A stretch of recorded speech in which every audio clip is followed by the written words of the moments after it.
The first promise sounded so much like love, I almost believed it. "Mom, this reunion is for you," my daughter said. "You have to come.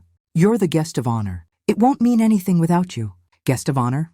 I held the phone a little tighter, as if the words might slip through the cracks in my fingers. It had been years since anyone planned anything for me that didn't involve a hospital or paperwork. "Are you sure?" I asked. "It's a long way. I don't want to be in the way." "In the way?" Hannah laughed too quickly. "Mom, don't be ridiculous. We want you here. Eli keeps asking when Grandma's coming. Just book the train. We'll take care of everything else." You'd be surprised how cheaply a lonely old woman can be bought. A little warmth, a few soft words, the suggestion that her existence is more than an afterthought. "I'll look at tickets this afternoon," I said. My voice sounded younger than my hands felt. "I live alone in a small apartment over a laundromat now. My husband, Arthur, has been gone 8 years. The plants on the windowsill are the only things I still talk to out loud. They droop when I forget them. They perk up when I remember. Simple, honest cause and effect. Easier than people." But that night, I didn't talk to the plants. I talked to my reflection. "Guest of honor," I said to the woman in the bathroom mirror, whose hair had thinned and whose shoulders had slumped without permission. Imagine that. In my head, I was already halfway there. I had no idea what I was really walking into. I pulled out the shoebox from under the bed, the one with the rainy day. Cash, Arthur used to joke about. "For when you finally decide to live a little," he'd say, tapping the lid. I'd never told Hannah about the box, or about the fact that every little emergency of hers over the past decade had quietly emptied my savings accounts and refilled this cardboard one with IOUs I knew would never be cashed. That night, I used half the box to book a round-trip ticket. Overnight train, 1 transfer, window seat. I even paid extra for the quiet car. If I'd known what that ticket would really buy me, I might have burned the money instead. The morning I left, the laundromat downstairs hummed with machines and other people's lives. I dragged my small suitcase past the open door, catching the smell of detergent and overheard arguments. A teenage boy folded shirts while his mother scrolled through her phone, not looking at him. "Safe travels, Mrs. Lane," called Rosa from behind the counter. "She's been giving me free dryer sheets for years." "Thanks," I said. "Big family thing." Her face softened. "Good, you deserve it." "Do I?" I wondered.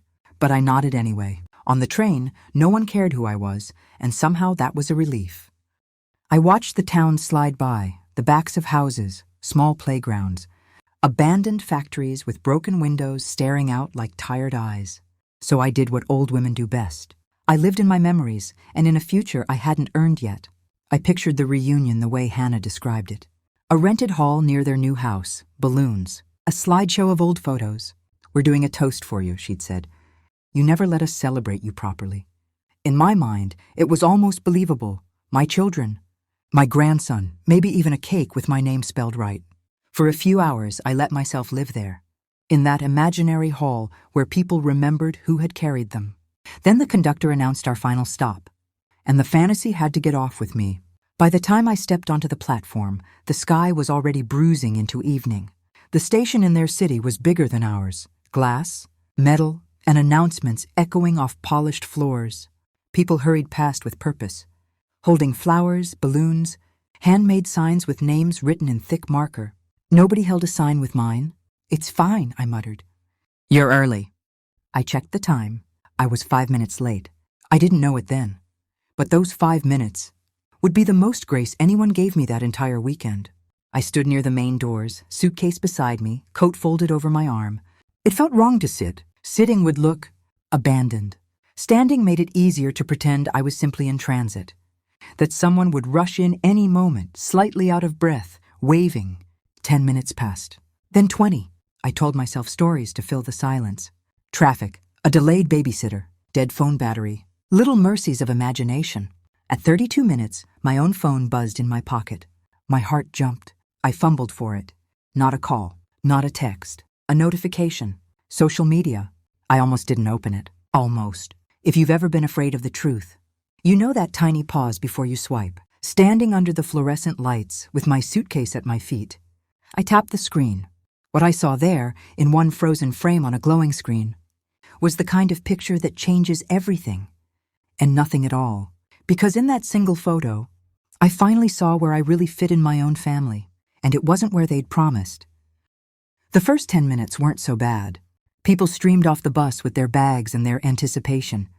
There were waves and shouts and quick, clumsy hugs. A woman in a red scarf cried into a man's coat. Somewhere behind me, a toddler announced to the world, "Grandma, I found you!" Like it was the best discovery anyone had ever made. I stood near the automatic doors with my small suitcase and my good cardigan, trying to look like someone worth finding. 5 minutes became 15, then 20. I checked my phone. No missed calls, no new messages. The last text from Nora was from 2 days ago. "Can't wait to see you, Mom. Text me when you're close so we can grab you quick." I had texted her from the bus an hour before arrival, just like she asked. "On our way. See you soon, Mom." The message showed as delivered, no reply. I told myself maybe they'd gone straight to the house, thinking they had time before I arrived. Maybe the GPS sent them the wrong way. Maybe. You get very creative when you're trying not to admit you've been forgotten. If you've ever stood in a public place pretending you were early, instead of left, you already know how heavy my little suitcase started to feel. After 40 minutes, the station thinned out. The couple with the shared headphones had vanished into someone else's story. The boy in the hoodie was gone. The crying woman in the red scarf was laughing now. Her arm looped through the man's. I was the constant in everyone else's ending. Cold air hissed in each time the doors opened. I kept my coat folded over my arm. Putting it on felt like admitting something I wasn't ready to admit. At 45 minutes, I dialed Nora. The call rang once, twice, 4 times. Then her voicemail. "Hi, you've reached Nora. Leave a message and I'll..." I hung up before the beep. I didn't trust my voice to sound casual. And I didn't want to sound scared. Scared women are easy to dismiss. Instead, I sent a text. "I'm here at the station, by the benches near the main doors. Let me know if something changed." I watched the little sent icon appear. Then nothing. My stomach clenched the way it does when you miss a step in the dark. I sat down finally on the edge of the metal bench. An older man a few seats over glanced at me, then away, as if he recognized the look and didn't want to intrude. My phone buzzed in my hand. I jumped. Not a call, not Nora. A notification from an app I almost never open, except when the house feels too quiet. And I want to remind myself other people still exist. Nora added a new photo. I stared at the screen. The way you stare at a doorway you know you shouldn't walk through. Maybe it's a picture of the kids getting ready, I thought. Maybe they're in the car. I tapped. The photo filled the screen. There they were. My daughter, my son-in-law, my grandchildren. All 4 of them in matching pajamas, standing in front of a fully decorated Christmas tree. In a living room I'd never set foot in. A fire glowed in the fireplace. Wrapping paper already lay in torn drifts on the rug. Ellie was holding a mug with both hands, grinning, marshmallows on her upper lip. Ben wore a string of lights around his neck like a lopsided crown. Behind them, on the wall, hung a banner. "First Christmas in our new home." The caption read, "Heart so full it might burst. Our cozy little Christmas Eve." Christmas Eve. I looked at the timestamp in the corner of the photo. 2 hours earlier. No wish Grandma were here. No, can't wait to pick Mom up. Just full. Complete. Cozy. Without me. Sometimes the cruelest part isn't being left out. It's seeing how complete the picture looks, without the space you thought you filled. My first thought wasn't anger. It was embarrassment. How ridiculous I must have looked. Fussing over my cardigan. Counting money in a cookie tin. Booking a bus with hands that shook. Preparing for a place at a table that had already been set without me. I didn't cry, not then. I felt the tears press against the back of my eyes like a tide. But I'd learned long ago how to hold them back in public. I did what I've always done. I made excuses for them. Maybe it was a just us moment, I told myself. Maybe this was before they left to get me. Maybe. But my bus had arrived an hour after that photo was posted. No one was on their way. Slowly, I slid my arms into my coat, one sleeve at a time. The fabric felt heavier than when I'd left home, as if it had soaked up all the foolish hope I'd packed. I stood, adjusted my scarf, grabbed the handle of my suitcase. I did not text again. I did not call again. I walked out of the station into the cold air, the sliding doors sighing shut behind me, like a final period at the end of a long, unfinished sentence. The parking lot glittered with frost. Cars came and went under the orange glow of the streetlights, each one heading towards someone they belonged to. I stood on the curb and let the chill find the thin places in my clothes, in my skin, in my story. I didn't know where I was going yet, but for the first time in a very long time, I knew one thing clearly. I was done standing still, waiting to be chosen. Outside the station, the cold met me like an honest handshake. The breath from buses and taxis hung in the air, mixing with the sharp scent of winter. People moved with purpose, drivers pulling up, passengers waving, kids running toward open arms. I wheeled my little suitcase to the edge of the sidewalk and stood there, as if I were waiting for my own life to pull in and flash its headlights.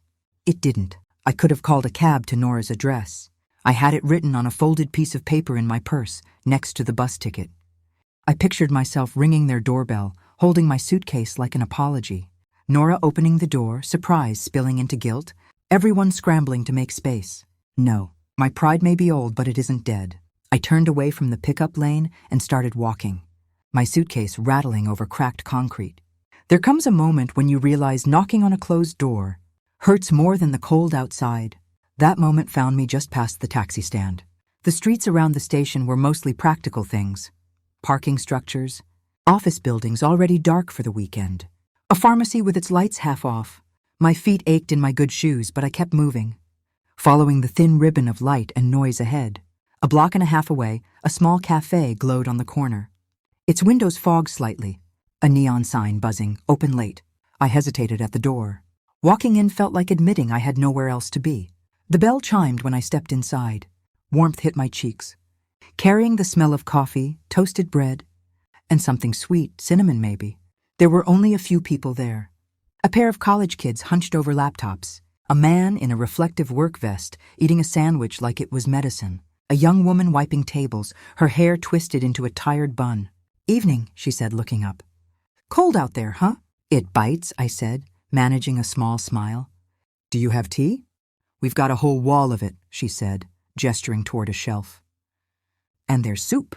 And whatever's left in the pastry case is half off after 8. Half off. Good. I could still pretend this was about thrift, not exile. I ordered a bowl of vegetable soup, a roll, and chamomile tea. At the last second, I added, "And that little slice of apple cake, too, if it's not too much trouble." "Never too much trouble for cake," she said. "You eating in?" I looked around. The tables were small. No one here was expecting me to move, to help, to earn my seat. Just a chair and 4 legs waiting. "Yes," I said. "Here." I sat by the window. My suitcase rested beside me, a faithful, clueless dog. I set my phone on the table, screen down. The soup came in a thick white bowl, steam curling up in lazy spirals.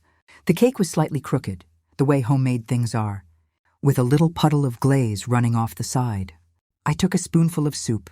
It was simple and hot and tasted of salt and carrots and someone else's work. It struck me then. I couldn't remember the last time I ate something I hadn't prepared myself. I picked up the cake with my fork. The apples were soft, the cinnamon strong. It wasn't the best dessert I'd ever had. But sitting there with no one to serve, no one to clear up after, it might as well have been glorious. Pain has a strange way of sharpening flavor. That night, even the crumbs felt like a revelation. My phone buzzed once. Then again. I didn't flip it over. The screen could stay dark a little while longer. Let the messages pile up like snow against a door. Instead, I watched people through the glass. A teenager skated past on a board, hat pulled low. A woman in a puffy coat helped an older man into a car, steadying his elbow as if it were the most natural thing in the world. I swallowed around the tightness in my throat. If they called right now, a part of me thought I might still go. I might gather my things, climb into their car, let them say it was all a mix-up. But another part of me, small, tired, stubborn, whispered, "And what will you leave behind on that bench if you do? Your last bit of self-respect?" I ate the last bite of cake slowly. When the waitress came by with the bill, she hesitated. "Do you need directions somewhere?" she asked gently. "There's a hotel 2 blocks down that way. Not fancy, but it's safe. My uncle works night shift there. There are questions people ask without asking. Are you all right? Do you have anywhere to go?" "Yes," I said. "Actually, would you mind pointing me to it?" She smiled, relieved. "Of course." The walk to the little hotel felt much longer than 2 blocks. Not because of the distance, but because every step was carrying me somewhere I'd never let myself go before. Away from waiting. The hotel was squat and square, its sign missing a letter. The lobby smelled faintly of lemon cleaner and old coffee. A man behind the counter looked up from a small television. Room for one, I said. Just for tonight. He slid a form toward me. ID and card, please. I handed them over. My fingers didn't shake this time. That short, ordinary transaction will never sound dramatic in anyone else's telling. But for me, it was the moment I realized I could buy myself safety without asking my own family's permission. The hallway to my room was lined with identical doors and stained carpet, the kind that used to be red but had given up. Room 214 smelled faintly of dust and whatever they used to cover other people's stories. I slid the keycard in, pushed the door open with my shoulder, and stood there a moment without turning on the light. The rectangle of glow from the hallway stretched across a neatly made bed, a small desk, a single chair, a badly framed print of a sailboat going nowhere. Stepped inside and let the door close behind me with a soft click. For the first time all day, I was somewhere no one could see. Me, if you've ever needed 4 bland walls to finally admit how much you hurt. You know how holy even a cheap room can feel. I turned on the lamp beside the bed. Its yellow light made the room look kinder. The bedspread was patterned with small blue flowers, the kind my mother used to call cheerful because they tried so hard. There was a television I wouldn't turn on and a heater under the window rattling itself awake. I set my suitcase on the stand, took off my shoes, and sat gingerly on the edge of the bed. The springs sighed, but they held. For a few minutes, I just listened, to the heater clanking, to footsteps passing in the hall, to my own heart thudding too loud in my ears. My phone lay face down on the nightstand where I'd dropped it. A black rectangle full of everything I'd been running from for the last hour. I reached for it, then pulled my hand back. Not yet. Instead, I unzipped the outer pocket of my suitcase and took out the small spiral notebook I always carry. It usually holds grocery lists, curtain measurements I'll never use, the title of a book someone on the bus once mentioned. I flipped to a clean page. My hand shook only a little as I wrote. I am allowed to stop begging for a place in my own family. I stared at the sentence until the words blurred and then steadied again. I underlined aloud 3 times. Sometimes the bravest thing you write isn't a letter to someone else. It's a sentence that finally tells the truth to yourself. Only then did I pick up the phone. 2 missed calls from my son Daniel. 1 text from Nora, all within the last 45 minutes. Nora's text read, "Everything okay? Thought you were coming tomorrow. Let us know." No apology. "No, we're at the station. Where are you?" Just a gentle nudge, as if I were the one who'd misplaced something. Daniel's voicemail waited with its small red dot. I pressed play and held the phone a few inches from my ear. "Hey, Mom, Nora says you texted that you're at the station? We thought your bus was Saturday, not Friday. Did you get the date mixed up? Call me when you get this. Did you get the date mixed up?" I almost laughed. Not because it was funny, but because of course, the easiest explanation in his mind was that I had confused my own travel plans. Not that they'd taken a single step without checking. Not that the woman who raised him might still know how to read a calendar. I listened to the message twice, then quietly deleted it. I did not call back. The heater coughed. Somewhere down the hall, a door slammed. A toilet flushed. The building settled around me like a shrug. Lying back on the thin pillows, I stared at the ceiling.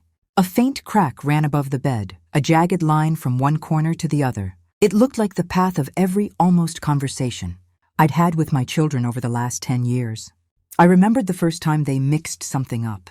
My 70th birthday. I'd baked my own cake just in case. Chocolate with the good cocoa. They called in the evening, video chat, the kids waving quickly before disappearing back to their rooms. "Oh, Mom, we thought you were going out with friends," Nora had said when I asked. Light as air, friends, at 70. In a town I'd moved to late in life for them, or the Mother's Day. They sent flowers to the wrong address, our old house, the one we'd sold after my husband died. The card arrived 3 days later, forwarded by a stranger with a note. These looked too pretty to throw away. I'd propped the note on the mantel like proof. "See? I am something." It's incredible how long you can survive on scraps of consideration, convincing yourself it's a feast. I thought of the times they remembered me best, when they needed a check, a sitter, a signature. "Mom, could you just watch the kids this weekend? We booked a last-minute trip. It'll be fun for you, all that time with them. Mom, the daycare fell through. Can you cover a few afternoons this month? Mom, the orthodontist wants a deposit today. We'll pay you back as soon as the bonus hits." The bonus never seemed to hit. The afternoons turned into weeks. The fun weekends left me exhausted, my body aching. My voice hoarse from singing lullabies over the hum of a dishwasher I didn't own. But I said yes, because I thought yes was the only language love understood. In this small anonymous room, with no one asking anything of me, the shape of it all finally came into focus. I wasn't their first call when they were joyful. I was their first call when they were stuck. The difference pressed heavy on my chest. I reached over and turned off the lamp, letting the room fall into shadow. The heater's rattle faded into background noise. The crack in the ceiling disappeared in the dark. For the first time in years, I lay down in a bed I hadn't made, with plans I hadn't shaped around someone else's needs. Tomorrow, I told myself, I will decide what I want to do. Not what makes it easier for them, just for me. And with that tiny radical promise whispering in my ears, I finally slept. I woke before the alarm I hadn't set. The room was gray with the first suggestion of morning, the thin curtains doing their best against a sky that hadn't made up its mind yet. For a moment I didn't remember where I was. The ceiling wasn't mine. The mattress didn't know my shape. Then it came back, all at once. The station, the photo, the cafe, the soft-spoken man at the front desk. I lay very still, listening to the heater wheeze and click. No smell of coffee drifting from a kitchen. I owned. No small body jumping on the bed asking when presents would start. Just breath in, breath out, and the unexpected fact that I'd survived the night without breaking. There's a quiet kind of power in realizing the worst already happened, and you're still here to tell the story. Made the room's terrible little packet of coffee more for the ritual than the taste. It came out weak and bitter, but at least it was hot. My phone sat where I'd left it on the nightstand, its black screen pretending to be harmless. Let's get this over with, I muttered and picked it up. 3 new texts from Daniel, 1 from Nora. Mom, we're really confused. Can you just tell us where you are? Mom, this isn't like you. We're worried. Hey Irene, hope everything's okay. The kids were asking about you this morning. Let's talk when you get a chance. Nora, worried, asking. Hope everything's okay. They read like concern, but they tasted like damage control. Not one of them said, I'm sorry we left you standing there. Not one of them said, we messed up. Not one of them said, we're on our way right now.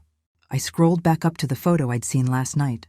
The matching pajamas, the full stockings, the caption about cozy Christmas Eve. Not a single sign of a missing person in the frame. With a deliberate calm I didn't entirely feel, I typed a single message. I'm safe. I've changed my plans. I'll be in touch when I'm ready. Then I turned the phone off. Not silent, off. The first time you put your own peace above someone else's comfort, your thumb will tremble on the power button. Do it anyway. I showered, dressed, and folded my clothes carefully back into the suitcase. My body moved with a steadiness that surprised me. Downstairs, the man at the front desk printed my receipt and slid it toward me. Everything okay, ma'am? He asked, the way people do when they can tell something isn't. Yes, I said. Then, because it was finally becoming true, I added, better than yesterday. Outside, the air had sharpened overnight. I pulled my coat tighter and walked toward the bus station, my suitcase wheels complaining over every crack in the sidewalk. On the way, I passed a narrow store wedged between a pawn shop and a nail salon. Inside, I could see rows of envelopes.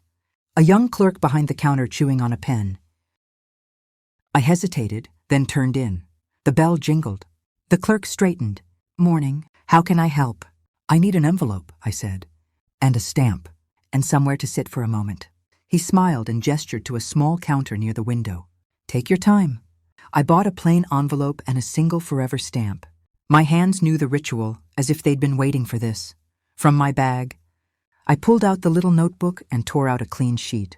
At the top, I wrote the address I knew without looking. Maya Collins, Columbus, my oldest granddaughter, 21 now. Daniel's daughter from before. Nora, the only one who still called just to tell me about her day. The one who mailed me postcards from every new place she visited. Thought of you when I saw this bookstore. Or they had your favorite pie. Here, she wasn't part of their matching pajamas. Picture. She never had been. I started the letter slowly. Maya, love. This isn't the Christmas I planned for, but maybe it's the one I needed. I paused, listening to the scratch of the pen, to the traffic outside. I told her the truth, but not the spectacle. That I had traveled to see family and found myself in a small hotel instead. That nothing terrible had happened in the usual sense. No accidents, no ambulances, no dramatic fights, just a quiet, clean kind of forgetting. I wrote, I realized last night, I have spent many years treating myself like an extra chair, useful when there are two, many guests, folded up and stored when there aren't. I'm tired of living like furniture in my own life. Some truths are too sharp to say out loud at first. They have to be written in ink where no one can talk. You out of them. I told her I was safe, that I was going home, that I was going to make some changes about what I gave and to whom. Not out of revenge, out of respect for myself, for the parts of love that are supposed to feel like welcome.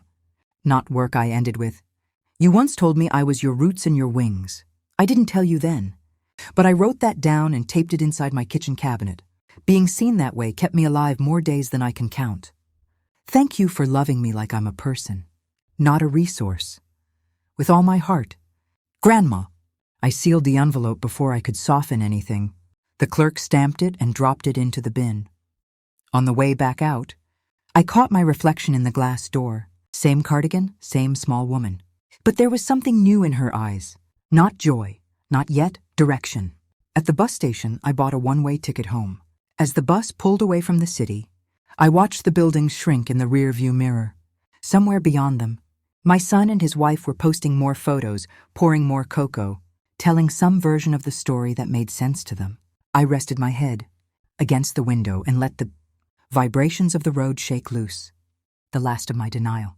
Couldn't change how they saw me, but I could change what parts of me they had access to. That would start the moment I stepped back into my own small kitchen. And this time, I would not be coming home as the same woman who had left. By the time the bus rolled back into my town, the sky was already folding into evening. The laundromat below my apartment buzzed with fluorescent light and the thump of machines. As I dragged my suitcase past the open doorway, Rosa looked up from the counter. Back already? She called. How was the big family weekend? I swallowed. The easy lie, wonderful, sat on the back of my tongue. It was shorter than I thought, I said instead. But I'm glad to be home. She studied my face for a second longer than was comfortable, then nodded like she'd decided not to. Dig. Got fresh dryer sheets for you, she said, sliding a small packet toward me like a peace offering. On the house. Thank you, I said. And I meant it more than she knew. Upstairs, my apartment smelled faintly of whatever soap I'd used on the floors earlier that week. The plants on the windowsill had held on, their leaves drooping a little, but still green. At least someone waited, I murmured, touching a wilted stem. I set the suitcase by the bedroom door without unpacking.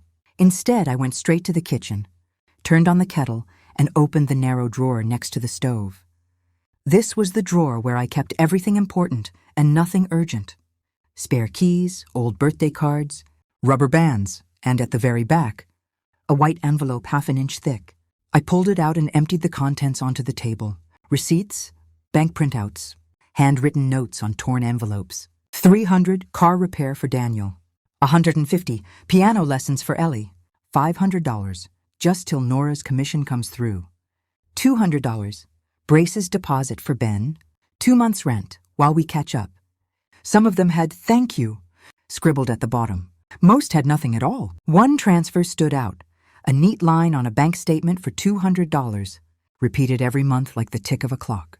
I'd set it up 3 years ago when Daniel said, it would just give us a little breathing room, Mom, just for a while. A while had become always. It's strange, the moment you realize you've been auto-paying your own erasure. I made the tea and didn't drink it. Just watched the steam curl and disappear the way my savings had. The old Irene would have stacked those papers back in the envelope and told herself, they're doing their best. She would have added another 20, another 100 to whatever was already missing. The woman who'd spent the night in room 214 did something else. I got my coat, my worn-out purse, and the little notebook. I tucked the bus ticket home between its pages like a bookmark. Proof. I hadn't imagined any of this. The bank was 3 blocks away. The air pinched my cheeks pink by the time I got there. Inside, it was all polished floors and seasonal decorations, paper, snowflakes taped to windows, a small tree near the teller line. A young woman with a name tag that said, Lena, smiled at me from behind the counter. Good afternoon, Ms., she began, glancing at her screen as I handed over my card. Ms. Harper, what can we do for you today? I need to talk to someone about my accounts, I said. All of them. There must have been something in my tone, because she didn't suggest I use the ATM or fill out a quick slip. Instead, she led me to a small, glass-walled office where a man in a navy sweater looked up from his computer. This is Mrs. Harper, Lena said. She'd like to review her accounts. He stood, hand outstretched. I'm Aaron. Please, have a seat. I sat, clutching my purse in my lap like a shield. How can I help? He asked. I took a breath. I want to stop every automatic transfer that isn't a bill in my name, I said. Every recurring payment to my son, to his household, to their accounts. As of today, his eyebrows lifted slightly, but he didn't comment. His fingers moved quickly over the keyboard. You have a monthly transfer of $200 to a joint account with your son, he said, after a moment. Set up 3 years ago. There were also a few one-time transfers. But that's the only automatic one left. Cancel it, I said. He clicked. Done. It will not run again. A small, shaky exhale left my chest. Is there anything else? He asked gently. Yes, I said. I want to know who has access to my accounts besides me. He scanned the screen. You have a durable power of attorney on file, naming your son, Daniel Harper. Of course I did. That had seemed practical when my husband died. In case something happens, Mom, Daniel had said. You don't want the state making decisions. Remove it, I said now. Effective immediately. Aaron glanced up, meeting my eyes as if to check I understood. Are you sure? Yes, I said. My voice didn't waver. If something happens, I have a lawyer. He can handle it. Saying no more in a bank office isn't cinematic. There's no music, no applause, just the soft click of a mouse, and the sound of a woman reclaiming parts of herself she forgot she'd signed away. He printed a form and slid it across the desk. This will revoke the existing power of attorney, he said. You can assign a new one later if you wish. For now, you'll be the only person with authority on these accounts. My hand was steady as I signed. Irene Harper. I watched the ink dry. When I stepped back outside, the air was still cold, but it felt different on my face. I wasn't richer, not in the way statements measure. The hole in my savings didn't miraculously close. But for the first time in a very long time, I had stopped digging it deeper myself. Walking home, I passed the florist on the corner. On a whim, I went in and bought a single white lily, nothing elaborate. Just one stem in brown paper. Back in my kitchen, I filled a glass with water and set the lily in the middle of the table, between the scattered receipts and the empty teacup. A small living thing I'd bought for no one but me. I sat down, opened my notebook, and wrote at the top of a new page. Next, call Mr. Feldman, update Will. Ask about setting something aside for Maya. The list wasn't long, not yet, but it was mine. And for once I didn't feel like an extra in my own plans. Mr. Feldman's office hadn't changed in 20 years. Same brass plaque by the door. Same worn gray carpet. Same framed diplomas slightly crooked on the wall. As if even the documents had grown tired of standing up straight. When my husband and I first sat in those chairs, we were young enough to believe someday was far away. We'd signed papers about houses and guardians and medical decisions, chuckling nervously saying, well, hopefully this just gathers dust. Life has a way of proving you wrong, one form at a time. Now it was just me walking through that door. Mrs. Harper, the receptionist said, standing. It's been a while. How are you? Still here, I answered. I need to see Mr. Feldman if he has a moment. She checked his calendar, then smiled. You're in luck. Give me just a minute. I sat on the familiar vinyl chair, hands folded around my purse. A young couple sat across from me, whispering. The woman kept rubbing her stomach, round with possibility. Wills, I thought. Guardianship. All. The things you only consider when love makes you afraid of what might happen. I had come for something different. Not to protect a future family, but to protect what was left of myself from the family I already had. Irene, Mr. Feldman said when he appeared in the doorway.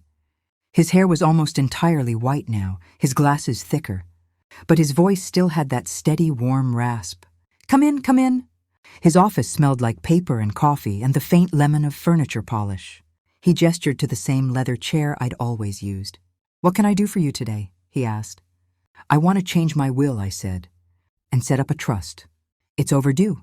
He nodded once, not surprised. Lawyers who live long enough see every shape heartbreak can take. Tell me what you're thinking, he said, uncapping his pen. I want everything in my name. This apartment, the savings that are left, the life insurance, to go into a trust for my granddaughter. Maya Collins, I said. She's 21. Daniel's daughter. I want her to be the primary beneficiary. And your son? He asked gently. I met his eyes, removed completely. He didn't flinch. You're certain? I'm certain, I said. He's had more help from me in the last 15 years than I ever had from anyone. I'm not angry about what's already gone. I'm just closing the tap. There's a difference between revenge and a boundary. One tries to hurt, the other finally stops the bleeding. He asked the practical questions. Did I want any specific gifts to friends or charities? Yes, a small amount to the library that had become my second home. An alternate beneficiary in case something happened to Maya? Yes, my niece, who called on my birthday without fail. Who would serve as trustee until Maya was ready to manage things herself? He recommended a neutral professional. I agreed. As we worked, something loosened in my chest. It wasn't joy exactly. It was relief, the kind that comes from finally saying out loud what you've known in your bones for years. I'd also like, I said slowly, to include a note, not legal instructions, just an explanation, for whoever needs to understand why this looks the way it does. He nodded. A letter of intent. We can attach it to the file. It won't have legal force, but it will travel with your documents. Good, I said. I don't want anyone rewriting the story after I'm gone. When we'd finalized the main points, he gathered the draft pages into a neat stack. I'll have this properly prepared in a few days, he said. Then you'll come back to sign with witnesses. In the meantime, if there's anything else... There is one more thing, I said. He waited. If Daniel comes to you later, and says this is unfair, I want you to be able to tell him with a straight face that I knew exactly what I was doing, that I was not confused, that no one talked me into it. A corner of his mouth lifted. Irene, I have never known you to be confused about what you believe is right, he said. I'll make sure the notes reflect that this was your clear, voluntary decision. People love to call you vulnerable, the moment your choices stop benefiting them. A paper trail can be its own kind of armor. Back home, I made myself a proper cup of tea and cleared a space at the kitchen table.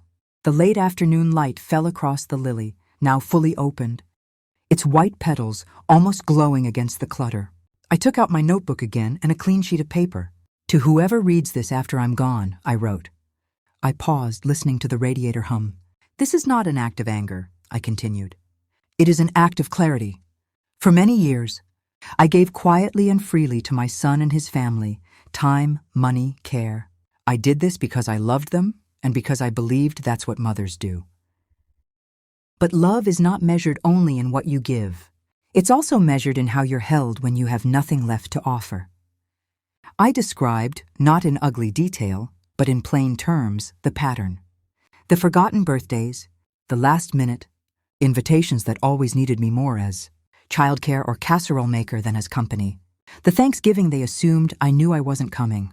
The Christmas Eve I spent in a bus station and a budget hotel instead of at the table they'd promised. I wrote, Maya saw me as more than a resource.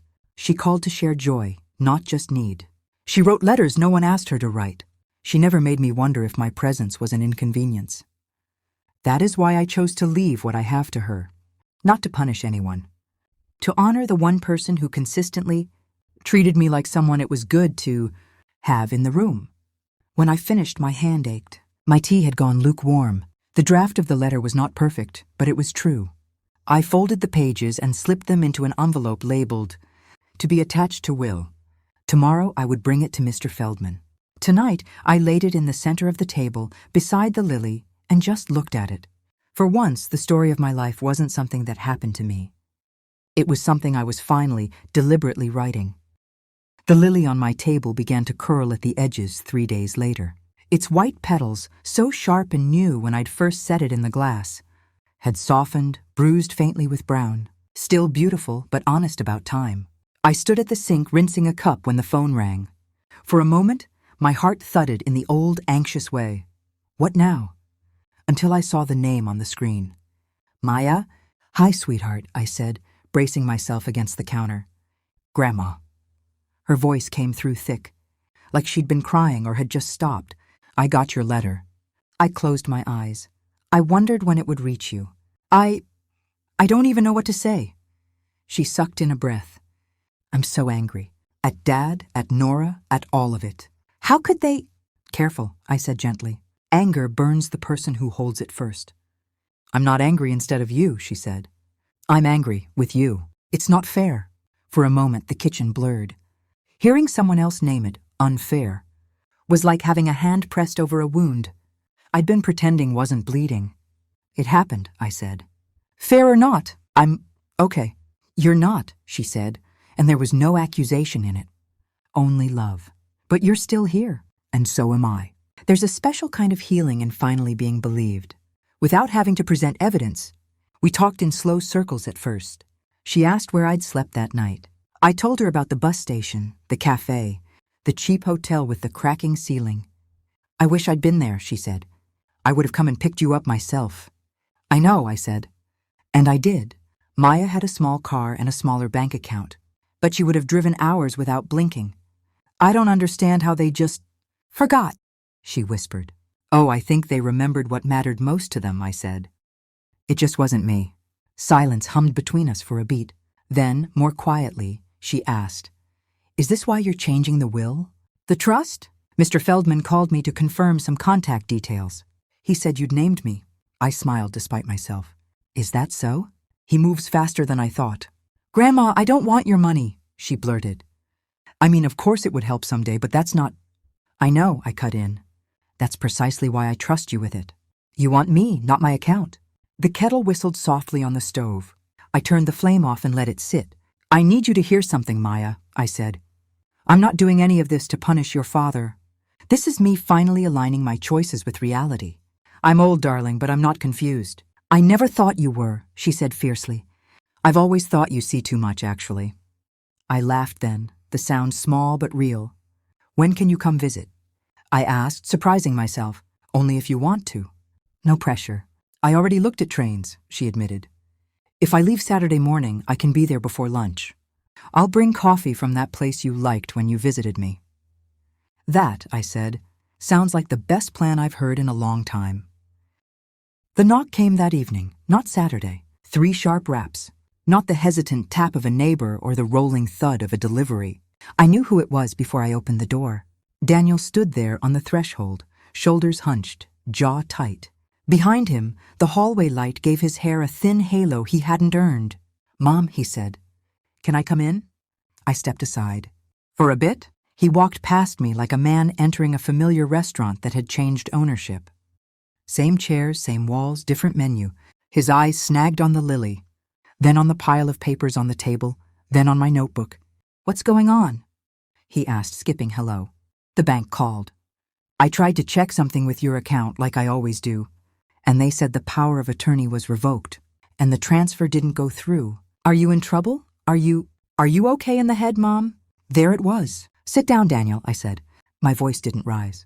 We're not doing this standing up. If you've ever had to defend your sanity simply because you stopped being convenient, you know the taste of the air between us then. He sat, shoulders still tense. I'm fine, I said. Better, actually. I went to the bank myself. I made those changes. Why? His voice cracked on the word. We've always handled things that way. I manage the online stuff, keep an eye on, you're not getting any younger, Mom. Neither are you, I said mildly. And yet somehow you remember your own pins. He flushed. This isn't funny. No, I agreed. It's not. He raked a hand through his hair. Nora said you texted that you were safe and had changed your plans. You were supposed to be with us. Did you forget the dates? We thought your bus was Saturday. I did not forget the dates, I said, sharper now. I still know how to read a bus ticket. I texted you from that bus. I stood at that station for almost an hour, Daniel. I saw the photo you all posted. Matching pajamas. Cozy Christmas Eve. No gap in the sofa where I was supposed to be. He flinched, just barely. We were going to do a second thing, he said weakly. With you. On Christmas Day, we thought— You thought whatever made it easiest not to adjust your plans, I finished. You thought if I was there, fine. If I wasn't, also fine. You have built a life where I am optional. That's not fair, he muttered. We love you. The kids love you. They were asking where you were. And what did you say? I asked. That Grandma got confused? That she changed her mind? That's the story, isn't it? His silence was answer enough. He leaned forward, elbows on his knees. What does this have to do with the money? He demanded. With the bank? With Feldman calling Maya? You're making big decisions, Mom. This isn't like you. I looked at him, really looked, at the lines at the corners of his eyes that hadn't been there when he still brought me weeds as flowers, at the defensive hunch of his shoulders, at the boy I'd carried, the man who'd let that warmth calcify around convenience. It's exactly like me, I said softly. The me I used to be before I forgot I was allowed to want anything for myself. I folded my hands on the table. I'm not your safety net anymore, Daniel, I said. Not financially, not emotionally. What I have left is going to the person who has consistently treated me like I'm more than an afterthought. Maya, he said. Not a question. Yes, I answered. Maya. He pushed back from the table as if the chair had burned him. So that's it, he said. One mistake and I'm cut out.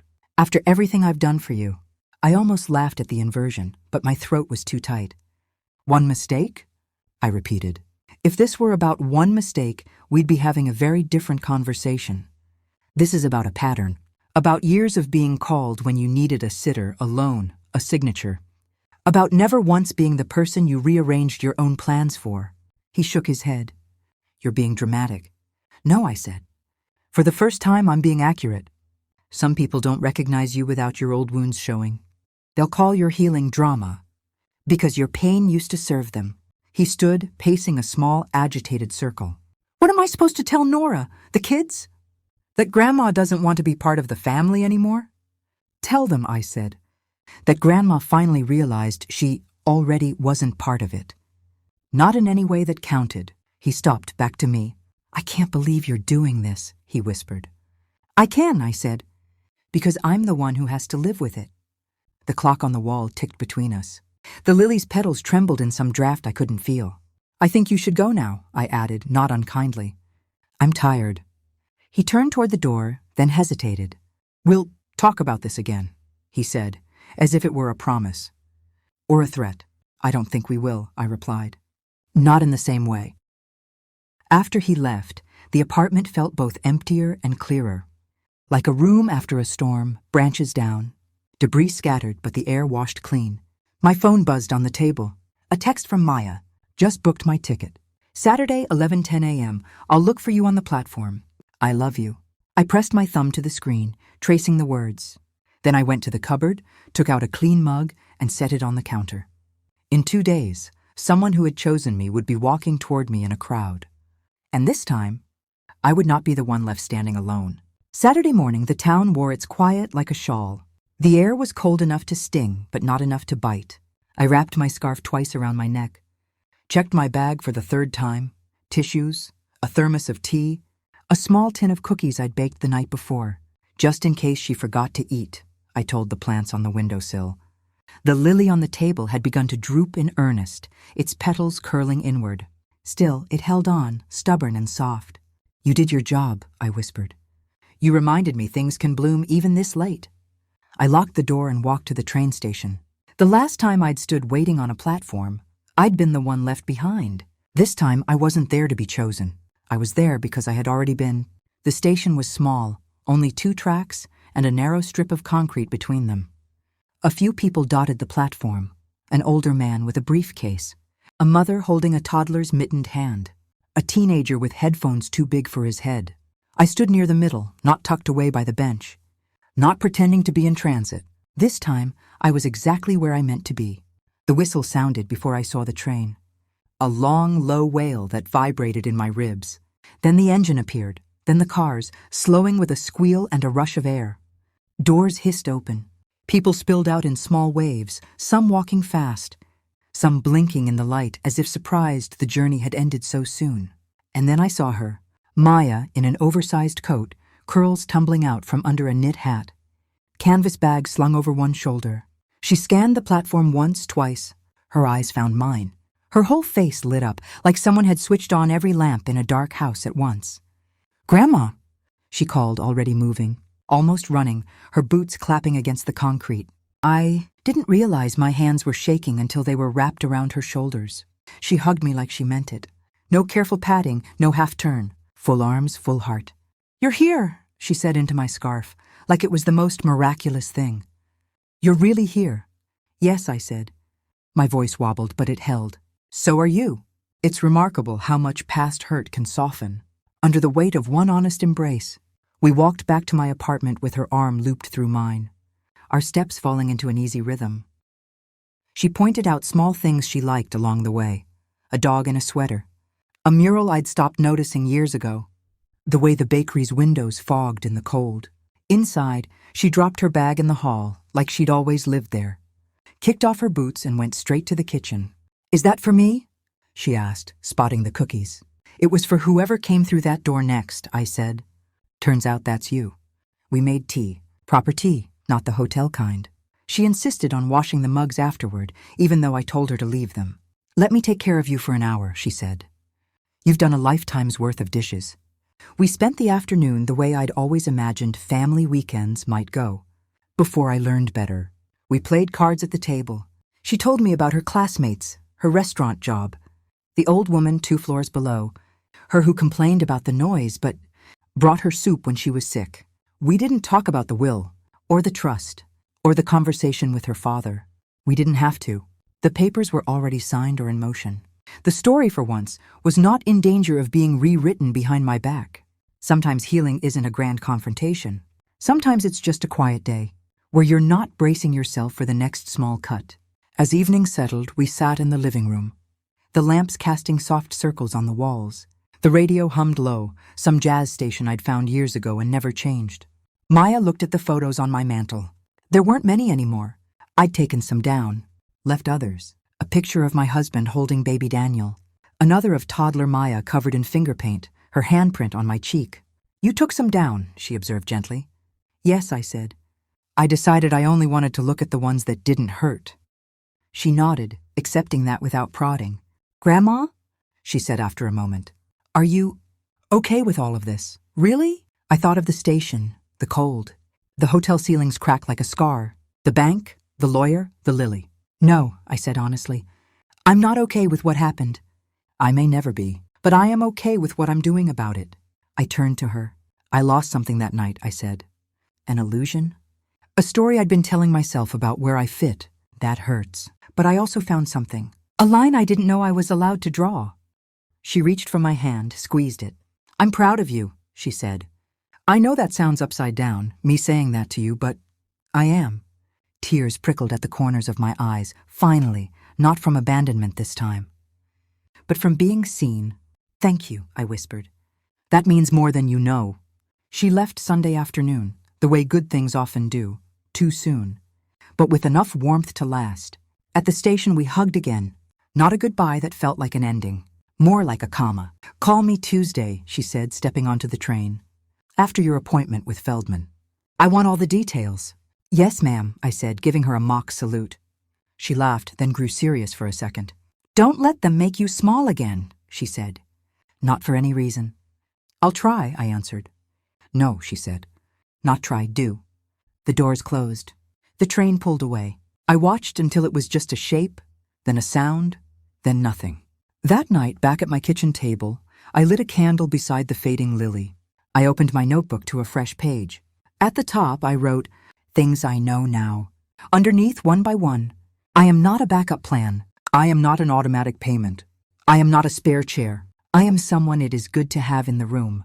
If you've been waiting for someone else to confirm that for you, consider this your permission to stop. I closed the notebook and sat for a while, listening to the small, ordinary sounds of my home, the radiator, the faint hum of the laundromat below, my own breath in and out.